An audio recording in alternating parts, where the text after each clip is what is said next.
So guys, this is more of a continuation on your BMR and how to use it. And this is just a little side note on an online calculator that can actually work out your BMR for you rather than having to take measurements.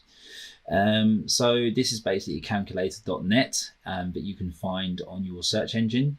And it's a calculator of all sorts of things. But if you go to home, fitness and health, and then BMR calculator, you can actually find a BMR calculator that will work for you.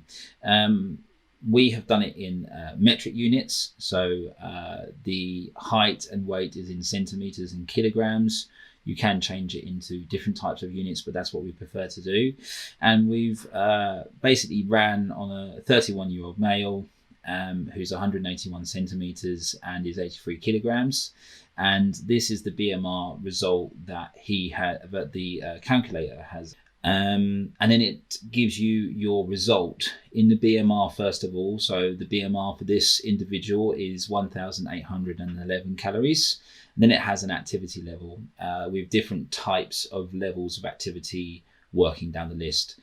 So basically what we want you to do is, if you're going to do the macro tracking version of the course, we do want you to be trying to work out roughly how many calories you're expending per day when you're active, and also if you're not active. So that's really important. So if there's 3 days when you're really active and then there's 2 days where you're actually quite sedentary, then try and adjust those calories, because that's actually quite important for you to be able to track.